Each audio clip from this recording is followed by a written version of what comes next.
The Galactic Council chambers buzzed with the familiar hum of 1,000 different species conducting their daily business. Ambassador Zexhai of the Korthak Empire adjusted his ceremonial breathing apparatus as he reviewed the latest intelligence reports from the Outer Rim territories. The holographic displays showed shipping routes, trade agreements, and the usual territorial disputes that kept the Council mediators busy. What caught his attention, however, was a small notation in the corner of his tactical display. A red warning symbol blinked steadily next to a classification he had never seen before. Homo sapiens Sol System, classification extinct legendary status. Zexhai's mandibles clicked in curiosity. He had been serving on the Council for over 3 centuries, and in all that time he had never encountered a species classification quite like this one.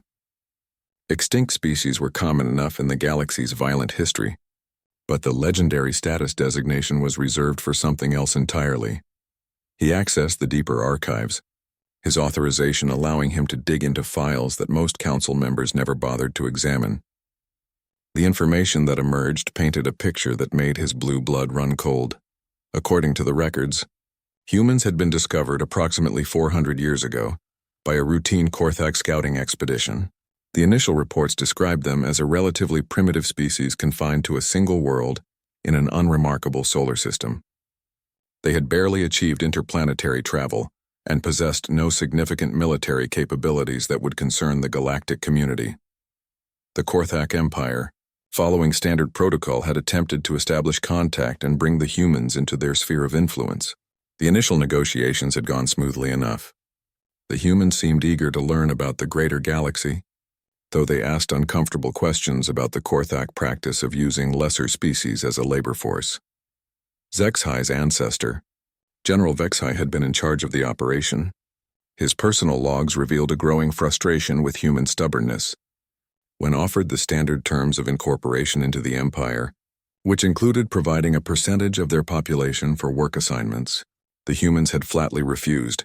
They claimed to have something called human rights, and General Vexhai had written, "They insist that enslaving other species is morally wrong and that they will have no part in such practices." Their naivety is almost amusing. The situation had escalated when human explorers discovered a Korthak mining operation on Europa, one of Jupiter's moons. The operation utilized Zelani slaves, a species the Korthak had conquered decades earlier. The humans had demanded the immediate release of all slaves and threatened to involve something they called the United Nations if their demands were not met. Zexhai scrolled through the military reports that followed. What should have been a simple police action to subdue an unruly pre-spaceflight civilization had turned into something entirely different. The humans, despite their technological disadvantages, had proven to be remarkably resourceful and utterly ruthless when backed into a corner. They had developed new weapons with frightening speed, turning civilian spacecraft into improvised warships and civilian populations into guerrilla fighters. More disturbing still, they had somehow managed to make contact with the Zelani and other enslaved species, organizing a coordinated rebellion across multiple star systems. The war had dragged on for 12 years. 12 years of the mighty Korthak Empire being slowly bled dry by a species that should have been conquered in 12 days. The humans had shown a level of tactical creativity and strategic thinking that had caught the Empire completely off guard. They seemed to view warfare not as a means to an end, but as a problem to be solved through innovation and determination. But it was the psychological warfare that had truly disturbed the Korthak leadership. The humans had somehow identified the Empire's greatest weakness, its dependence on slave labor. Rather than simply fighting Korthak military forces, they had systematically liberated every slave world they could reach, turning the Empire's own labor force against them. The final entry in General Vexhai's logs was brief and bitter. "The humans have taken Korthak Prime. Emperor Mextai is dead. I am the last surviving member of the High Command. They offered me terms: unconditional surrender and the immediate abolition of slavery throughout the Empire, or they will hunt down every last Korthak in the galaxy. I have agreed to their terms. May the ancestors forgive me." Zexhai leaned back in his chair, his breathing apparatus whirring as he processed this information. The official history taught in Korthak schools claimed that the Empire had undergone a philosophical evolution regarding the treatment of lesser species. The truth apparently was that they had been forced to change by a species they had initially dismissed as insignificant. But what had happened to the humans afterward? The records became strangely vague after the war's end. There were reports of human ships being spotted throughout the galaxy for several decades, apparently ensuring that the terms of surrender were being honored. Then, gradually, the sightings became less frequent until they stopped altogether. The last confirmed human contact had been nearly 300 years ago. A Galactic Council exploration ship had detected signals from the Sol system and had been sent to investigate. The ship had never returned. All that remained was a single transmission. "This is Captain Sarah Chen of the UNS Defiance. You are entering human space without authorization. This is your only warning. Turn back now." Since then, the Sol system had been marked as a prohibited zone. No ship that entered had ever returned. No signals emerged from within. It was as if the humans had simply vanished, leaving behind only legends and warnings passed down through generations of spacefaring species. Zexhai closed the files and stared at the empty space where Earth was marked on his star charts. The humans had been gone for 3 centuries, but their legacy lived on in the form of the Galactic Rights Charter that now governed interspecies relations. The document bore an uncanny resemblance to something the archives called the Universal Declaration of Human Rights. As he prepared to leave his office, Zexhai couldn't shake the feeling that somewhere out there, beyond the boundaries of known space, the humans were still watching, still waiting. And if the galaxy ever forgot the lessons they had taught through blood and fire, they would return to remind everyone why some species should never be made angry. The Vrex Consortium had always prided itself on being the most efficient traders in the galaxy. Their merchant fleets moved goods between star systems with clockwork precision, and their credit was accepted on every civilized world.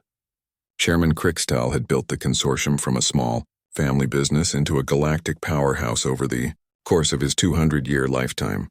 What made the Vrex so successful was their willingness to deal with anyone and transport anything, no questions asked. While other species worried about ethics and regulations, the Vrex understood that profit was the only universal language that truly mattered. Their motto, "Credits are the only creed," was displayed proudly in their corporate headquarters on Brex's Prime. It was this philosophy that led them to accept a very unusual contract from the hegemony of Sectar, a militaristic species known for their expansionist ambitions. The Sectar had recently conquered a dozen primitive worlds on the Galactic Rim and needed a discreet shipping service to transport their new acquisitions to processing centers in the core systems. Krikstal had not asked for details about the cargo. The payment was substantial, the routes were well established, and the Sectar were known for their punctual payments. What more did he need to know? The first few shipments proceeded without incident. Massive cargo vessels departed from the rim worlds carrying sealed containers that the Sectar claimed contained biological samples. These consortium's crew members were instructed not to open the containers under any circumstances, and hefty bonuses ensured their compliance. Everything changed when Captain Velnix of the merchant vessel Prophet's Edge sent a distress signal from the outer rim. The transmission was brief and panicked. "Unknown vessels have intercepted our convoy. They're demanding we open the cargo holds. By the void, they're actually ships. I've never seen designs like these before. They're not in any database. We're opening the containers as requested." "Oh no, oh no, no, no. These aren't samples. These are people. Living people, children. The unknown ships are demanding we surrender the cargo immediately." "I'm complying." "I had no idea. I swear I had no idea." The transmission cut off after that, and the Prophet's Edge never reached its destination. When consortium investigators arrived at the last known coordinates, they found only empty space and a small probe containing a message in perfect galactic standard. "To the Vrex Consortium, you have been trafficking sentient beings. This is a crime against the fundamental rights of all living creatures. Cease these operations immediately. Return all victims to their homeworlds and provide full restitution for damages. This is your only warning. Signed, the Human Expeditionary Fleet." Krikstal had laughed when he first read the message. Humans? The extinct species from the old legends? Someone was clearly playing an elaborate prank. He ordered increased security for the shipping routes and hired Korthak mercenaries to escort the convoys. The mercenaries lasted exactly one engagement. Their distress call was even more panicked than Captain Velnix's had been. They came out of nowhere. Ships that don't show up on sensors until they're right on top of you. Our weapons barely scratched their hulls, but they cut through our shields like they weren't even there. They're not killing us, though. They're just disabling our ships and taking the cargo. And the captain, oh void the captain, she walked right through our bulkhead like it was made of air. No environmental suit, no breathing apparatus. Just walked through vacuum like it was nothing. She's demanding I take a message back to my employers. The message was longer this time, and its tone had grown noticeably colder. To the Vrex Consortium. You were warned. You chose to ignore that warning and instead escalated your criminal activities. We have liberated 1,147 sentient beings from your ships and returned them to their families. The sector involvement has been noted and will be addressed separately.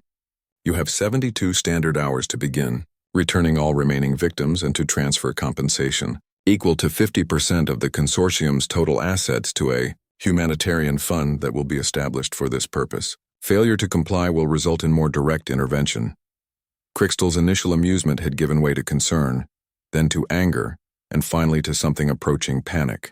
The consortium's entire business model was built on not asking questions about cargo. If they started refusing contracts based on moral concerns, they would lose their competitive edge. But these mysterious humans were costing him ships, cargo, and reputation. He decided on a different approach. Rather than comply with the demands, he would find out who was really behind this elaborate scheme and put a stop to it. The consortium had connections throughout the galaxy, and someone was bound to know the truth about these supposed humans. The investigation took 3 weeks and cost the consortium more ships and cargo than they had lost in the previous decade. Every lead went cold, every informant claimed ignorance, and every attempt to trace the human ships resulted in lost scout vessels and panicked survivors. The breakthrough came from an unexpected source, the archives of the old Korthak Empire.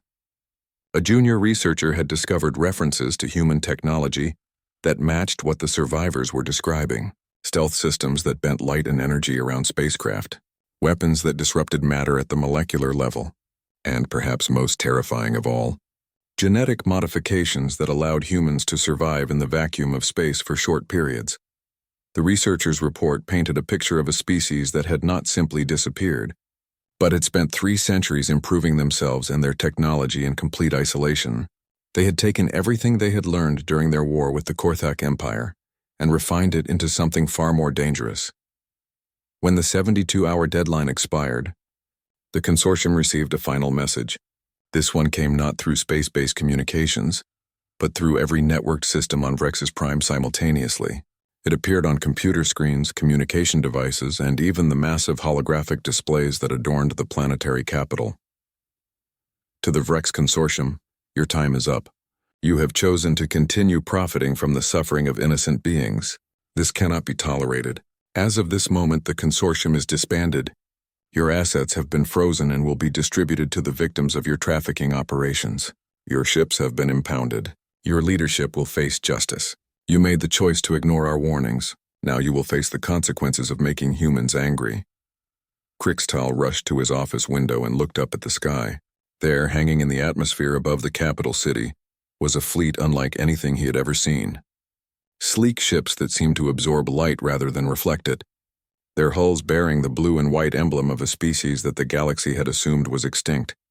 As he watched, smaller craft began descending toward the surface.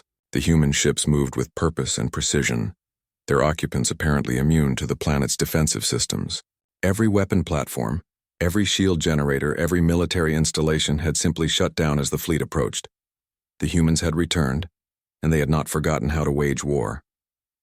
But this time they were not fighting for their own survival. They were fighting for something far more dangerous: justice for those who could not fight for themselves. Krixtal's last coherent thought before the human soldiers arrived at his office was a bitter realization. The consortium's motto had been wrong. Credits were not the only creed that mattered in the galaxy, and they had just learned what happened to those who forgot that lesson. News of the consortium's dissolution spread through the galaxy like wildfire.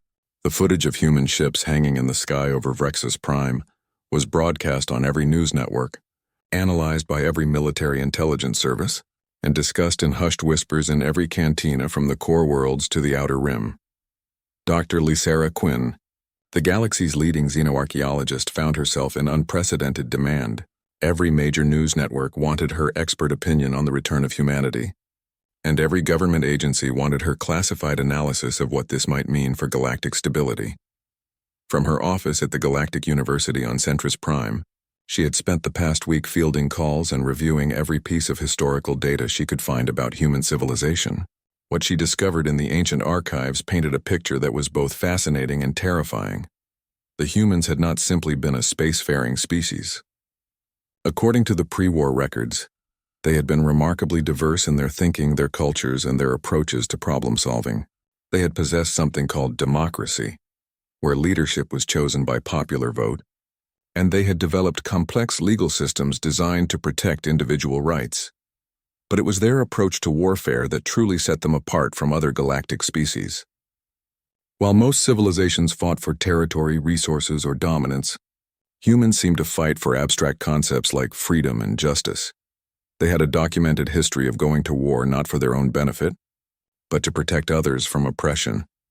The more Dr. Quinn studied human history, the more she understood why the Korthak Empire had fallen. The humans had not been fighting a war of conquest or survival. They had been fighting what they called a righteous war, and that made them infinitely more dangerous than any ordinary military force.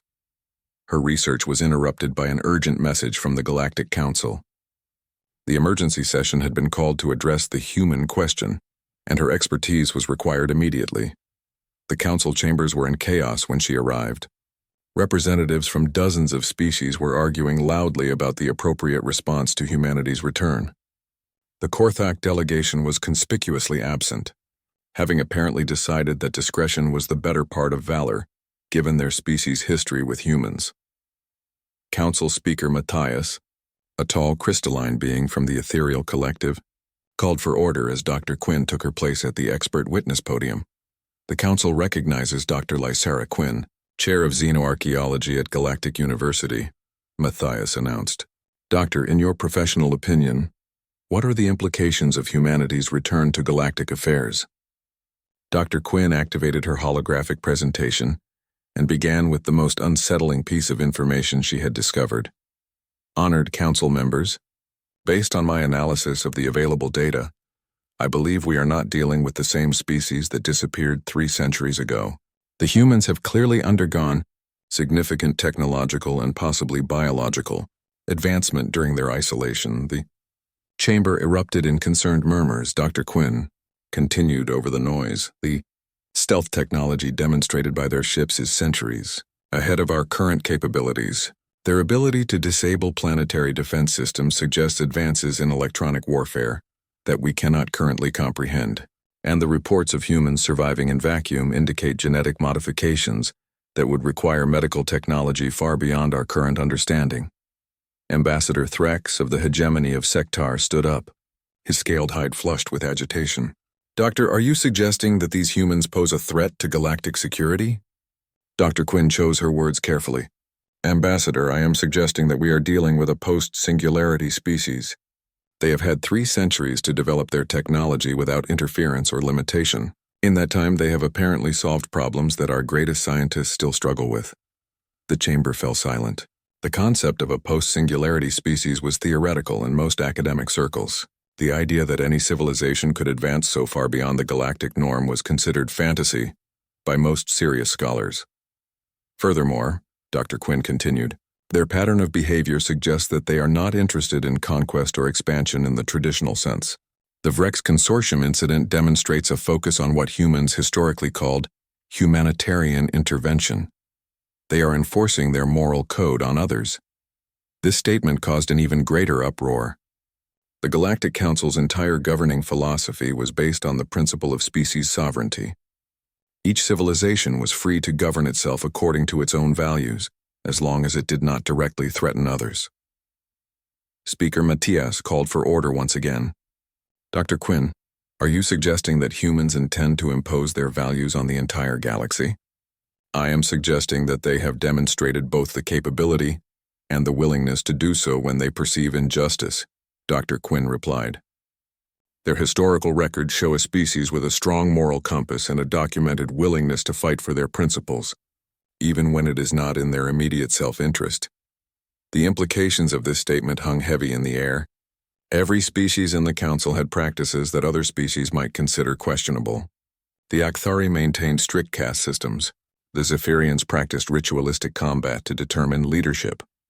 The Mollusk Confederacy's reproductive practices were considered barbaric by most other species. If humans were actively enforcing their moral standards throughout the galaxy, how long would it be before they turned their attention to these internal affairs?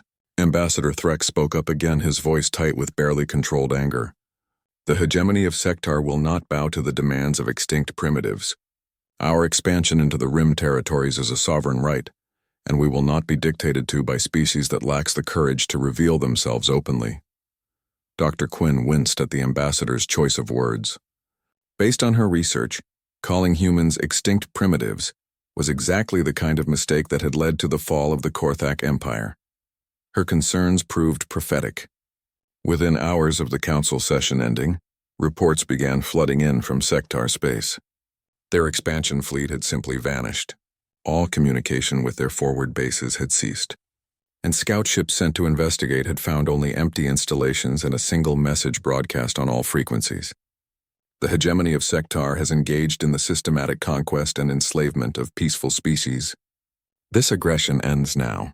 All Sectar forces will withdraw from occupied territories within 48 hours.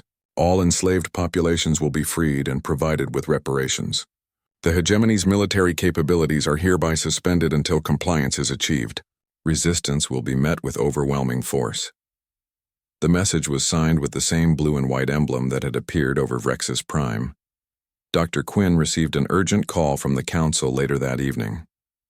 Speaker Matthias's crystalline features showed an unusual amount of stress fracturing. Doctor, we need your advice. How do we negotiate with a species that we cannot find, cannot contact directly, and cannot match militarily?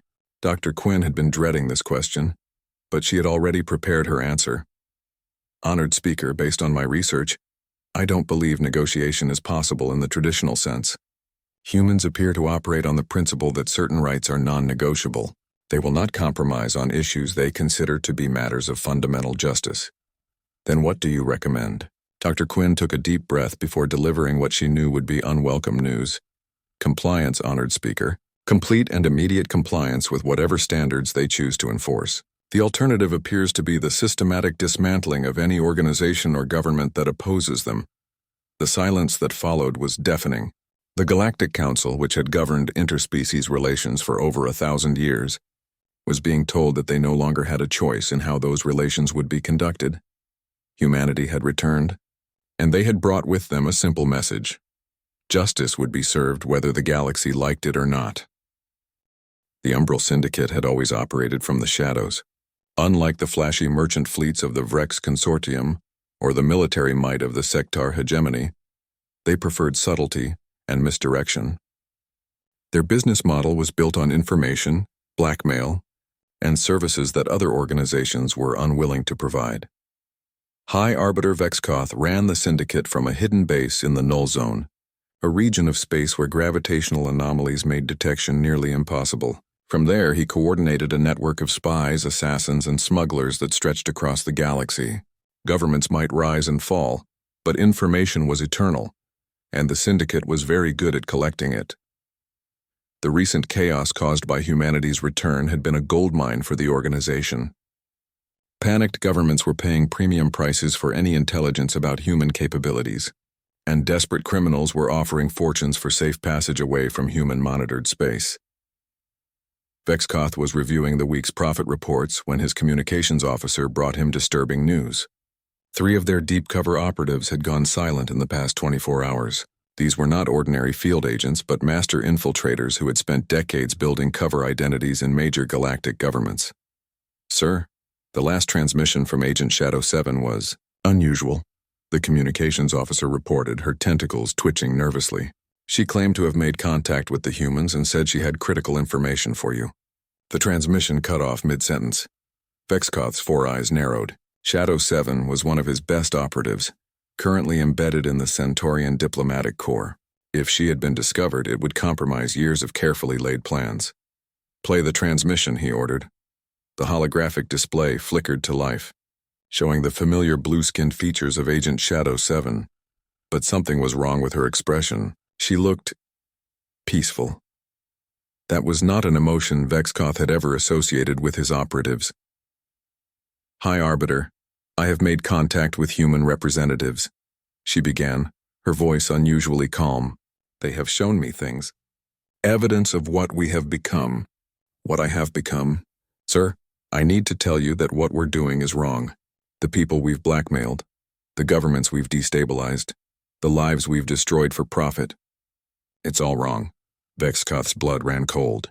This was not the Agent Shadow 7 he knew. She had been one of his most ruthless operatives, capable of ending lives without a second thought. "The humans have offered me a choice," she continued. "I can return to my homeworld and help rebuild what we've damaged, or I can face justice for my crimes. Either way, my career with the Syndicate is over. Sir, you need to understand that they know everything. Every operation, every safe house, every account. They've been watching us for weeks. This is not a negotiation or a threat. This is a reckoning." The transmission ended abruptly, leaving Vexkoth staring at an empty display. Within minutes, similar messages began arriving from other operatives across the galaxy. Some were defecting outright, others were simply disappearing, and a few were sending coded warnings that their positions had been compromised. The Syndicate's greatest advantage had always been its invisibility. Now somehow that advantage was gone. The humans had found them, penetrated their networks, and turned his own agents against him. Vexkoth activated the base's highest security protocols and called for an emergency meeting of the Syndicate's inner circle.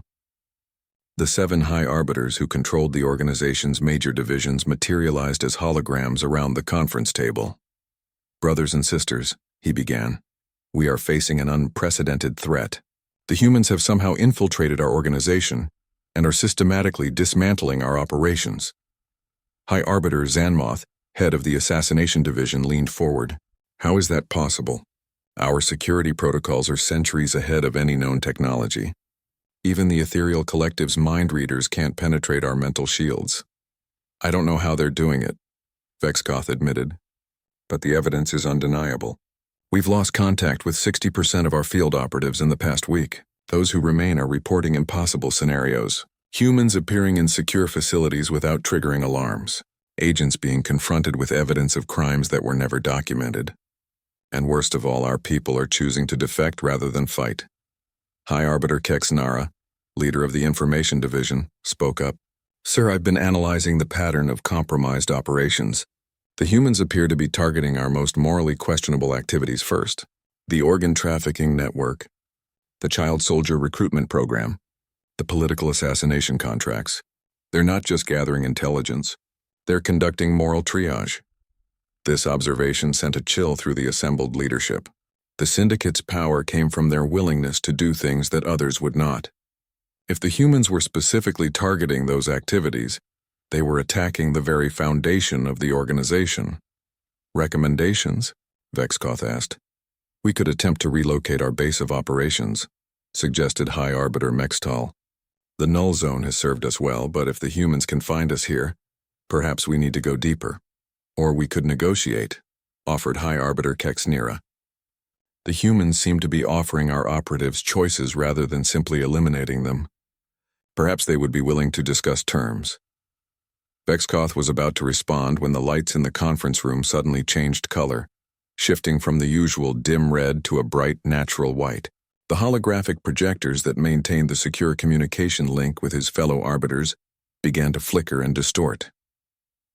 "Security breach," the base's AI announced in its usual monotone. "Unknown presence detected in Conference Room Alpha." The arbiters' holograms dissolved entirely, leaving Vexkoth alone in the suddenly bright room. A figure materialized from what appeared to be empty air, the stealth field dissipating to reveal a human female in a dark blue uniform. She was unremarkable in appearance by galactic standards. Average height, brown hair, pale skin, and dark eyes that seemed to see everything. What was remarkable was her presence in a room that should have been impossible to enter undetected. "High Arbiter Vexkoth," she said, her voice carrying an accent that Vexkoth didn't recognize. "My name is Captain Elena Vasquez, Human Intelligence Division. We need to talk. Vexkoth's hand moved toward the weapon concealed beneath his robes, but the human held up a hand in a gesture of peace. That won't be necessary, she said. I'm not here to arrest you or harm you. I'm here to give you the same choice we've given your operatives. And what choice is that? Vexkoth asked, his voice barely controlled. You can dissolve the syndicate voluntarily and cooperate with efforts to repair the damage your organization has caused, or you can continue operating and face the consequences of that decision. Vexkoth laughed bitterly. And if I choose to continue operating? What then, you'll kill me? Captain Vasquez shook her head. No, High Arbiter. We don't kill people unless there's no alternative, but we will systematically dismantle everything you've built until there's nothing left. Your agents will continue to defect. Your safe houses will be compromised. Your financial networks will be frozen. Your information will become worthless because everyone will know you can no longer protect it. She gestured to a chair across from him. May I sit? I have something I'd like to show you. Against his better judgment, Vexkoth nodded. The human sat and activated a small device that projected a holographic display into the air between them. This is what your organization has accomplished over the past century, she said. The display showed a complex web of connections stretching across the galaxy. Governments destabilized, leaders assassinated, populations manipulated, resources stolen. From our perspective, the Umbral Syndicate has been responsible for more suffering than any other organization in galactic history. The display shifted, showing specific operations. Vexkoth recognized many of them. Successful contracts that had earned the Syndicate enormous profits. But here's what's interesting, Captain Vasquez continued. Every person in your organization is capable of choosing differently. Your operatives aren't inherently evil. They're just working for an organization that profits from evil. Given the choice and the opportunity, most of them want to do better. She stood up, the holographic display disappearing. That's what we're offering you, High Arbiter. The opportunity to do better. To use your considerable skills and resources to repair rather than destroy. To build rather than tear down. Vexkoth stared at her in silence for a long moment. And if I refuse? Then in 6 months, the Umbral Syndicate will be nothing but a cautionary tale, told in intelligence academies across the galaxy. Your choice. She moved toward the door, then paused and looked back at him. For what it's worth, High Arbiter, we believe you're capable of making the right decision. The question is whether you believe it too. With that, she reactivated her stealth field and vanished, leaving Vexkoth alone with the most difficult decision of his life. The Twilight Conclave had always considered itself above the petty conflicts that plagued the younger species of the galaxy. As one of the oldest known civilizations, they had watched empires rise and fall for millions of years while maintaining their position of studied neutrality and intellectual superiority. From their crystalline cities floating in the void between stars, the Conclave's Council of Minds observed galactic affairs with the detached interest of scientists studying bacteria in a laboratory. They recorded everything, analyzed patterns, and occasionally shared their insights with lesser species for the right price. Elder Prime Zerathel had lived for over 50,000 years, and in all that time, he had never seen anything quite like humanity's return. The speed with which they had dismantled established power structures was unprecedented. But what truly caught his attention was their methodology. They are not behaving as conquerors, he observed to the gathered Council of Minds. Conquerors seek to dominate and exploit. These humans seem to be acting as, correctors. Elder Zioneth, whose expertise lay in sociological analysis, projected her thoughts into the shared consciousness. Indeed, they are identifying what they perceive as moral failings in galactic society and addressing them systematically. It is reminiscent of their ancient concept of law enforcement, but applied on a galactic scale. Presumptuous, transmitted Elder Kolvax. What gives them the right to determine moral standards for species they have never met? We have observed the growth and development of galactic civilization for eons. These humans disappeared for 3 centuries and now believe they can simply return and reshape everything, according to their primitive notions of justice. It was this transmission that attracted the attention. They would later regret. The first sign that something was wrong came when their long-range sensors detected an impossible object approaching the Conclave's primary habitat. The object appeared to be a single human in an environmental suit, traveling through interstellar space without any visible means of propulsion. Curious, Elder Zerathel mused. Their technology has advanced considerably if they can achieve faster-than-light travel for individual beings.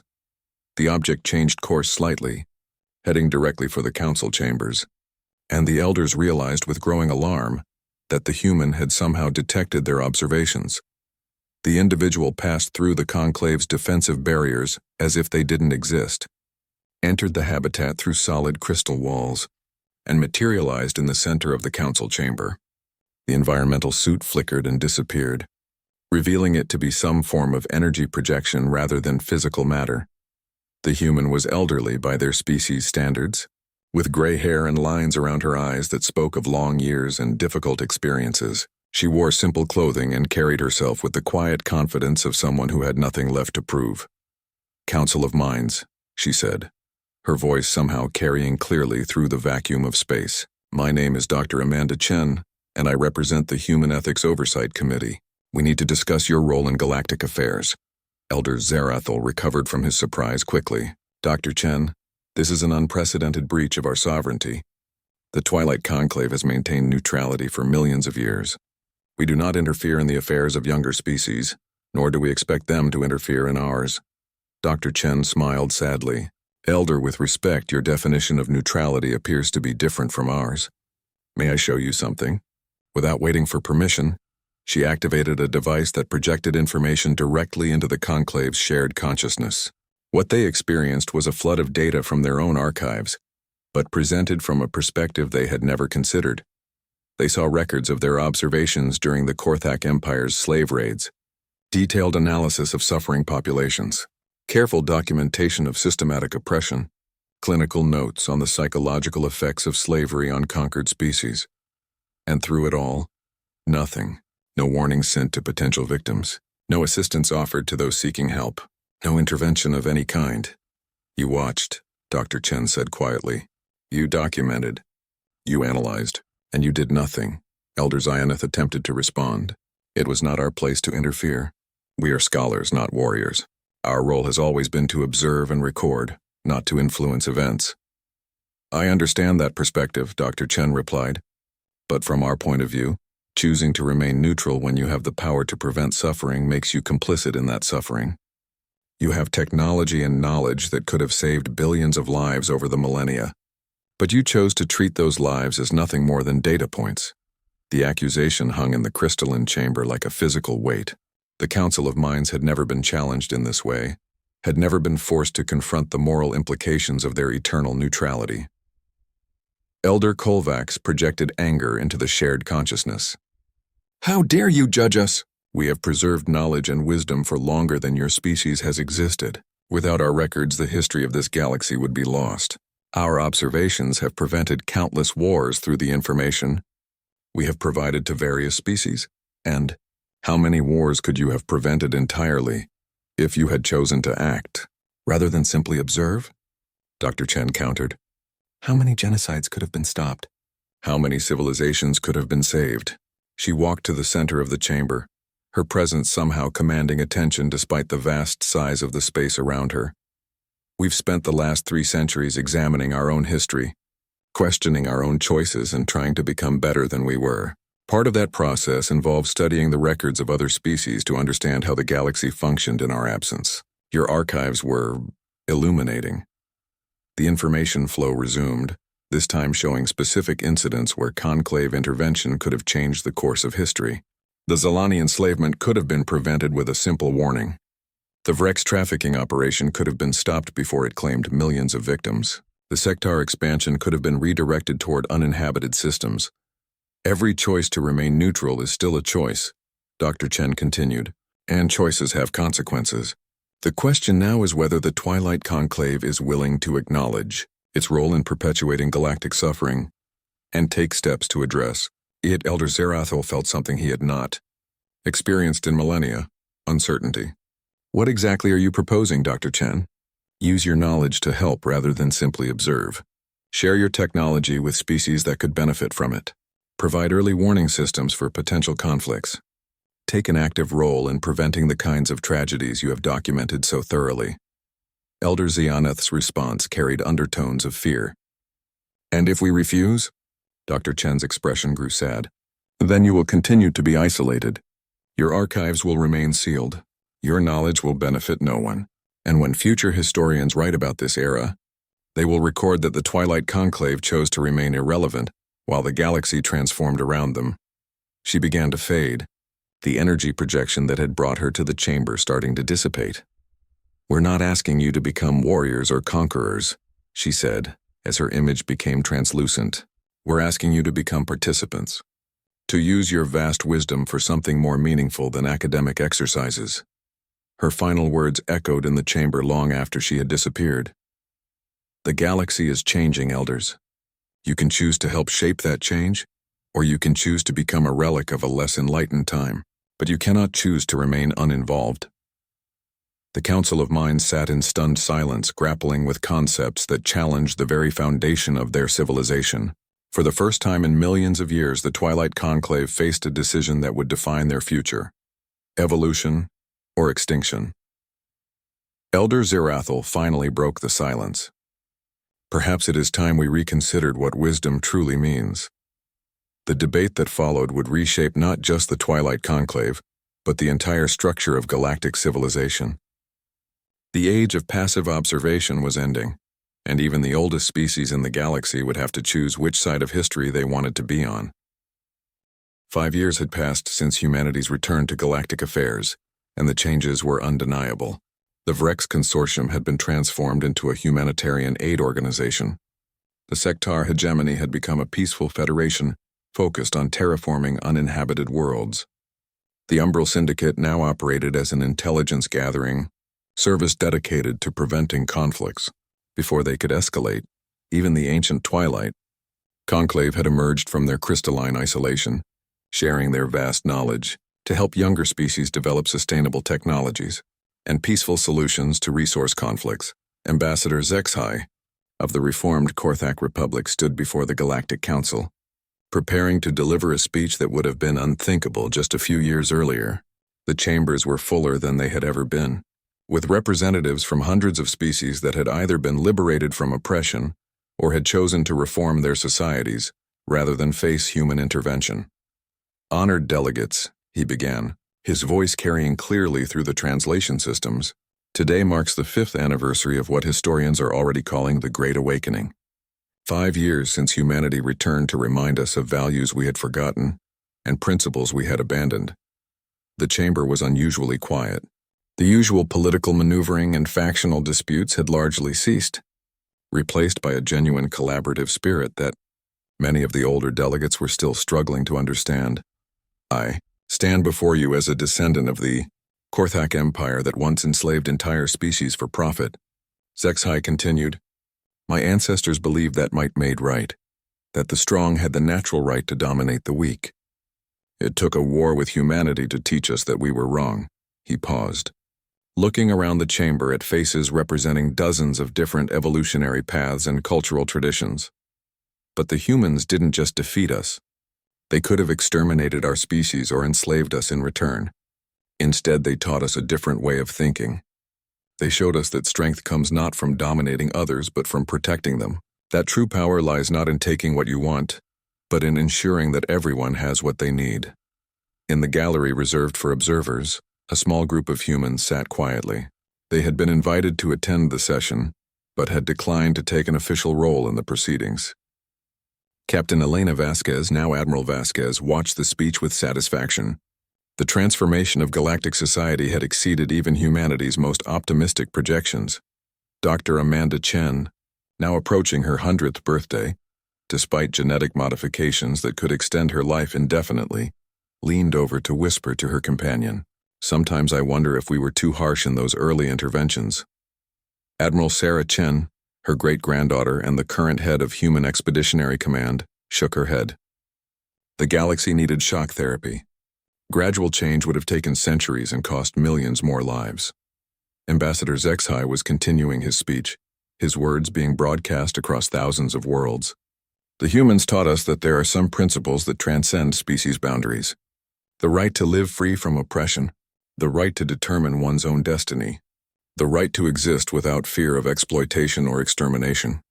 He activated a holographic display that showed the current state of galactic civilization. Trade routes flowed freely between previously hostile territories.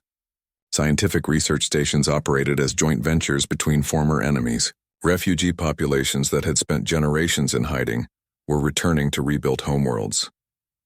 "This is not the galaxy our ancestors knew," Zexhai said. "This is not a galaxy where the strong prey upon the weak, where profit comes before compassion, where the suffering of others is simply the price of doing business. This is a galaxy where we have chosen to be better than we were." The transformation had not been without its challenges. Some species had resisted the changes, and a few had required more direct intervention. The Nexus cartel had tried to continue their drug trafficking operations in remote systems, only to find their ships mysteriously malfunctioning whenever they attempted to transport their products. The Dominion of Scales had attempted to restart their gladiatorial combat rings, only to discover that their volunteers were being systematically freed by forces they could never quite identify. But for every organization that resisted, 10 more chose to adapt. The benefits of cooperation and ethical behavior quickly became apparent when species discovered they could achieve more through collaboration than they ever had through exploitation. Dr. Chen stood up slowly, her age showing despite the medical technology that kept her healthy. "I think it's time," she said to Admiral Chen. The younger woman nodded and activated a small communication device. Across the galaxy, similar devices activated in human installations, ships, and colonies. Ambassador Zexhai was approaching the climax of his speech. "The Galactic Rights Charter that now governs our interactions was not imposed upon us by force. It was adopted voluntarily by every member species because we recognized its wisdom. We chose to embrace principles that make us all stronger, all safer, all more prosperous." The communication devices completed their sequence, and a new signal began broadcasting from the Sol system for the first time in over 3 centuries. It was simple message transmitted in every known galactic language. "To all species of the galaxy, humanity withdraws from active oversight of galactic affairs. You have proven yourselves capable of governing with wisdom and compassion. The principles of justice and freedom are now in your hands to preserve and protect. We return to our home system with pride in what we have accomplished together, and confidence in your ability to continue this work. May you always remember that strength comes not from the power to destroy but from the courage to build. The Sol system will remain open to any who seek knowledge, assistance, or simply wish to visit old friends. Farewell, and thank you for allowing us to help. You become the best versions of yourselves." The message was signed, with the blue and white emblem that had become a symbol of hope across thousands of worlds. In the council chambers, the delegates sat in stunned silence. They had grown accustomed to the subtle presence of human oversight, the knowledge that someone was watching to ensure that the old patterns of exploitation and oppression did not return. Now they were truly on their own. Ambassador Zexhai recovered first, his voice carrying new determination. "Then we must prove ourselves worthy of their trust. The humans have given us the greatest gift possible, the opportunity to choose our own destiny. Let us choose wisely." The applause that followed was not the polite acknowledgement typical of council sessions, but a thunderous ovation that spoke to something deeper. For the first time in galactic history, hundreds of species were united not by conquest or coercion, but by shared values and common purpose. In the observer gallery, Admiral Chen helped her great-grandmother to her feet. "Do you think they'll be able to maintain it without us?" she asked. Dr. Chen smiled, her eyes bright with unshed tears. "They're not the same species we found oppressing each other 5 years ago. They've learned to value what we value, to protect what we protect. They've become better than they were." She looked around the chamber one last time, watching delegates from former enemy species working together to plan joint scientific expeditions and cultural exchange programs. "Besides," she added with a chuckle, "we'll be watching from the Sol system, and they know that if they forget these lessons, if they return to the old ways of thinking, we'll come back. But this time I don't think we'll need to." The last human ships departed from galactic space 3 months later, leaving behind a civilization transformed.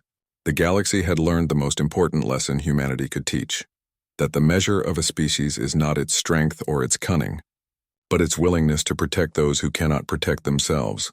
And in the end, that lesson had made all the difference. The humans had returned home, but their legacy lived on in every act of compassion, Every choice to help rather than exploit, every decision to build rather than destroy. The galaxy had been made angry by those who would prey upon the innocent, and in their anger, they had shown that sometimes the most powerful weapon in the universe is simply the unwavering belief that things can be better than they are. The last species that made humans angry had learned that lesson the hard way. But in learning it, they had become something greater than they had ever imagined possible. They had become worthy of the trust that humanity had placed in them, and that perhaps was the greatest victory of all.